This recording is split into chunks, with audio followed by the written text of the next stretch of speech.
Hello everybody, welcome to Chetan Sharma classes the world of logics. Topic हमारा चल रहा है इलास्टिसिटी एंड इट्स एप्लीकेशन।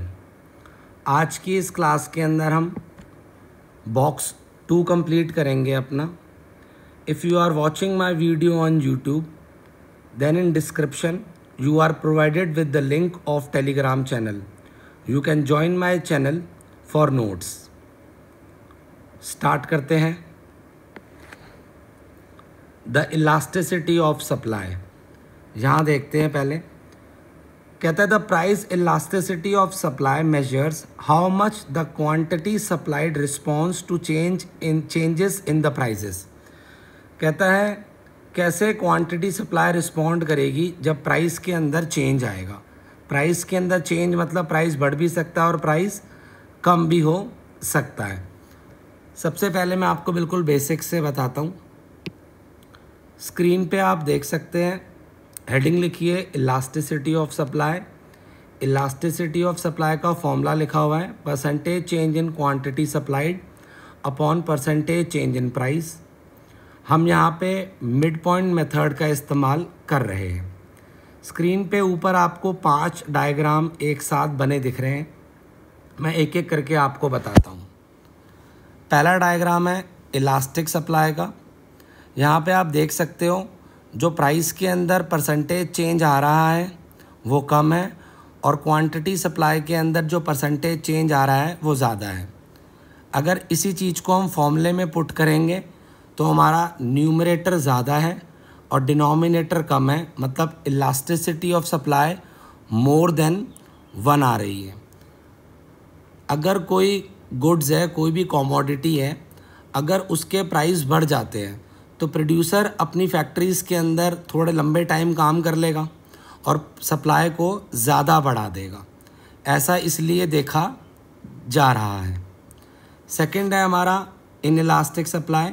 उसके अंदर परसेंटेज चेंज इन प्राइस ज़्यादा है और percentage change in quantity supply हमारा कम है, तो इलास्टिसिटी ऑफ सप्लाई हमारी लेस देन 1 आ रही है। जैसे कि अगर कोई लैंड है जो बीच के बिल्कुल फ्रंट साइड में है, ठीक है भैया, अगर उसके प्राइस ज़्यादा भी बढ़ जाएंगे तो हम उसकी सप्लाई इतनी ज़्यादा नहीं बढ़ा पाएंगे, क्योंकि आपको पता है लैंड बढ़ाना थोड़ा सा मुश्किल काम ही है, ठीक है ना। तो ऐसा इसलिए नज़र आ रहा है। फिर है हमारा यूनिट इलास्टिक सप्लाई। यहाँ पे परसेंटेज चेंज इन प्राइस और percentage change in quantity supplied equal है, इसलिए इलास्टिसिटी ऑफ सप्लाई 1 आ रही है। फिर है हमारा परफेक्टली इलास्टिक सप्लाई। अब ध्यान से देखिए थोड़ा इसको। सपोज करो ओपी प्राइस पे जो हमारी सप्लाई थी वो थी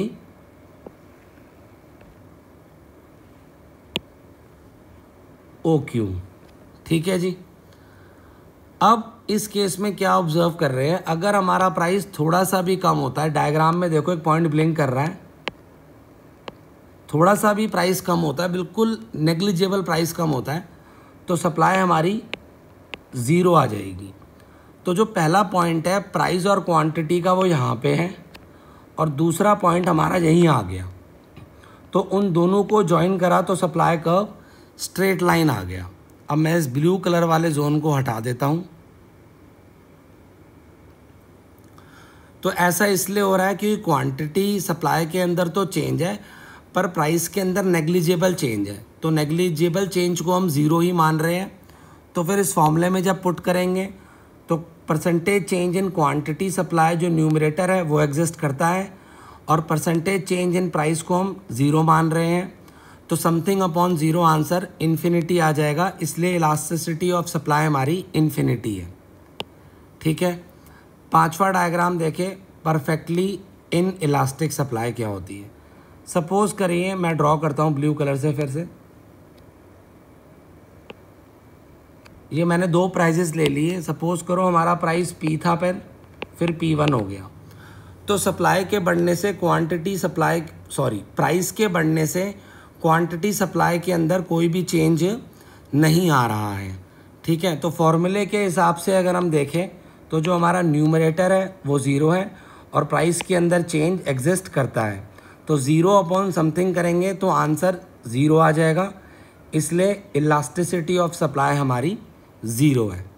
मैंने आपको पांचों डायग्राम के मतलब और लॉजिक बड़े आराम से सिखा दिए हैं। अब नीचे स्क्रीन में एक और डायग्राम आपको नज़र आ रहा है। नीचे देखिए अब ध्यान से ज़रा, नीचे वाले जोन में क्या हो रहा है, बता रहा है कि स्टार्टिंग में जो हमारी सप्लाई है वो इलास्टिक है, क्योंकि जब हमारा स्टार्टिंग में प्राइस बढ़ रहा है तो सप्लाई के अंदर जो चेंज आ रहा है वो ज़्यादा आ रहा है। ठीक है जी, तो इलास्टिक हो गई। फिर बाद में जो हमारा प्राइस में चेंज है वो ज़्यादा है और सप्लाई में जो हमारा चेंज है वो कम है, इसलिए सप्लाई इन इलास्टिक हो गई। तो नीचे वाला डायग्राम ये बताना चाह रहा है कि एक सप्लाई कर्व के ऊपर इलास्टिसिटी डिफरेंट हो सकती है। I hope concept is clear, आपको अच्छे तरीके से समझ आ गया होगा। एक बात और बता दूं आपको, जब हमारा सप्लाई कर्व इलास्टिक था तो हमारा सप्लाई कर्व फ्लैटर है, और जब हमारा सप्लाई इन इलास्टिक थी तो हमारा सप्लाई कर्व स्टीपर है। देख पा रहे हो आप, बड़े ध्यान से देख सकते हो आप। अब मैं नोट्स की तरफ मूव करता हूं जो कि हमारे मैंक्यू जी हमें बता रहे हैं। इलास्टिक मैंने आपको बता दिया, इन इलास्टिक मैंने आपको बता दिया है। ठीक है जी,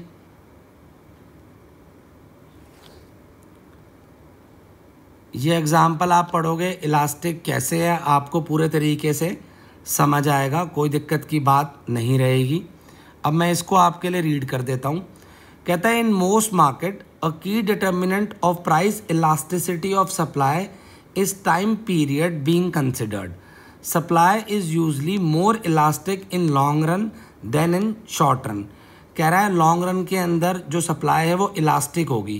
कहने का मतलब जो percentage change in quantity supply होगा वो परसेंटेज चेंज इन प्राइस से क्या होगा, ज़्यादा होगा। कहता है over short period of time firm cannot easily change their size of their factories to make more or less of a good. कह रहा है छोटे टाइम पीरियड के अंदर इतनी जल्दी फर्म रिस्पॉन्ड नहीं कर पाएगी जो अपनी फैक्ट्री का वो साइज बढ़ा ले। ठीक है, thus in short run the quantity supplied is not very responsive to price. कह रहा है छोटे रन के अंदर, छोटे टाइम के अंदर क्वांटिटी सप्लाई में इतना चेंज नहीं होगा, इतनी रिस्पॉन्सिव नहीं है जितना प्राइस होगा। छोटे रन के अंदर हम जल्दी रिएक्ट नहीं कर सकते। बात समझ आ रही है? तो यहाँ पे स्मॉल रन के अंदर इलास्टिसिटी कम रहेगी, आप बोल सकते हो इन इलास्टिक सप्लाई रहेगी।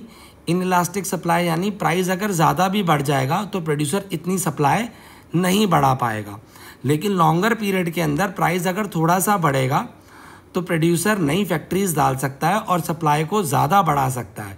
तो लॉन्ग रन के अंदर percentage change in quantity supply ज़्यादा होगा और परसेंटेज चेंज इन प्राइस कम होगा, यानी जो सप्लाई होगी वो इलास्टिक शेप ले लेगी। ठीक है जी, ये वाला जोन मैंने आपको समझा दिया है। अब आ रहा है computing the price elasticity of supply. Formula मैं आपको बता चुका हूँ। अब यहाँ पे वो ये बता रहा है कि जो percentage change in quantity supply है वो 20% है और परसेंटेज चेंज इन प्राइस 10% है। जो ये 2 वैल्यू आ रही है इसका मतलब समझाता हूँ। इसका मतलब है जो percentage change in quantity supply है वो ट्वाइस है परसेंटेज चेंज इन प्राइस से। ठीक है जी, आंसर मोर देन 1 आ रहा है, तो इलास्टिक सप्लाई आपको इस केस में नज़र आ रही है। The variety of supply curves बता रहा है, परफेक्टली इनइलास्टिक, परफेक्टली इलास्टिक, ये सब मैं आपको बता चुका हूँ। ठीक है, एक मैंने आपको चीज़ अभी थोड़ी देर पहले ये भी करवाई थी कि अगर एक सप्लाई कर्व है उस पर इलास्टिसिटी अलग अलग हो सकती है। मैंने आपको डायग्राम दिखाया था जब मैं बेसिक्स बता रहा था। जो डायग्राम मैंने खुद ड्रॉ करे हुए थे, जो स्क्रीन पे नीचे की तरफ आ रहा था डायग्राम, जो 5 डायग्राम स्टार्टिंग में बने थे उसके नीचे एक डायग्राम आ रहा था। अब ये उसकी एक्सप्लेनेशन यहाँ पे हमें दे रहा है। ठीक है जी, कहता है in some markets the elasticity of supply is not constant but varies over the supply curve. Figure बता रहा है, वो मैं आपको बता चुका हूँ। कह रहा है industry in which firm have some factories with limited capacity of production. कह रहा है एक ऐसी इंडस्ट्री है जहाँ पे कुछ फैक्ट्रीज़ के पास कुछ मशीनें हैं, उनकी एक लिमिटेड कैपेसिटी है, ठीक है। आगे रीड करते हैं। अब वो इस वाले जोन में हमें क्या बता रहा है, मैं आपको सरल भाषा में समझा देता हूँ। सपोज़ करो फैक्ट्रीज़ की जो कैपेसिटी थी वो पूरी यूज़ नहीं हो पा रही थी, तो उस केस में अगर थोड़ा सा प्राइस बढ़ेगा तो प्रोड्यूसर सप्लाई बढ़ा देगा, क्योंकि फैक्ट्रीज़ की कैपेसिटी यूज़ तो हो नहीं पा रही, तो उनको यूज़ करना स्टार्ट कर देगा और वो सप्लाई बढ़ा देगा, ठीक है भैया। तो इलास्टिक तो इसलिए बोल रहा है क्योंकि कैपेसिटी जो आइडल पड़ी हुई थी हम उसका यूज़ कर रहे हैं, लेकिन अगर एक बार हम फुल कैपेसिटी की तरफ मूव कर जाएंगे तो अगर आपको इलास्टिक सप्लाई लानी है तो फिर वो तभी पॉसिबल है जब प्राइस हमारा सब्सटेंशियली राइज करेगा, वरना सप्लाई आपको क्या नज़र आएगी, इन इलास्टिक नज़र आएगी, ठीक है जी। न्यूमेरिकल फिगर से समझा रहा है, आप रीड करोगे आपको अब सब समझ आएगा। ये वो डायग्राम्स आ गए जो मैं आपको स्टार्टिंग में ही बता चुका हूँ, ये मैंक्यू जी बता रहे हैं हमें। डायग्राम के जितनी भी इलास्टिसिटी कैलकुलेट करी गई है, जैसे कि यहाँ पे और यहाँ पे, वो मिड पॉइंट मेथड से ही कैलकुलेट करी जा रही है। ये भी डायग्राम हम सीख चुके हैं। ये मैंने बता दिया how the price elasticity of supply can vary, कैसे चेंज होती है ए कर्व के ऊपर। So thanks for watching our video.